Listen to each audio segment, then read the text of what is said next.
Mr. তো আব্দুর রহমান ইবনে আউফ রাদিয়াল্লাহু তাআলা আনহু যখন হিজরত করে গেলেন, তার দেখভাল করার জন্য যে সাহাবীর দায়িত্ব পড়লো তার নাম হচ্ছে সাআদ ইবনে রাবিয়া, আনসারী সাহাবী রাদিয়াল্লাহু তাআলা আনহু। বিষ্ণু বললেন, সাআদ, আব্দুর রহমান ইবনে আউফ তোমার ভাই, ভাই বানিয়ে দিলেন। কি বানিয়ে দিলেন?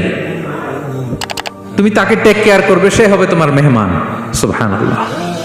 সাআদ ইবনে রাবিয়া রাদিয়াল্লাহু তাআলা আনহু তিনি আব্দুর রহমান ইবনে আউফকে ডেকে নিয়ে গেলেন, ঘরে নিয়ে গেলেন মেহমানকে, এবং বললেন, ইয়া সাআদ ইন্নী আকসারুল আনসারি মালান। হে সাআদ, তুমি চিন্তা করো না, তুমি মনে করো না যে তোমার ভরণ পোষণ দিতে আমার কষ্ট হবে। আমি মদিনার সবচাইতে বড় বিজনেস ম্যাগনেট, সবচাইতে বড় বিজনেস ম্যাগনেট আমি। No tension, don't worry about it. Tension নিও না, আসো, তোমার জন্য আমার কি প্রপোজাল শোনো। ফাআকসিমু লাকা নিসফা মালি, আমার যত সম্পদ আছে আমি অর্ধেক তোমার দিয়ে দিব। সুবহানাল্লাহ, এত আসতে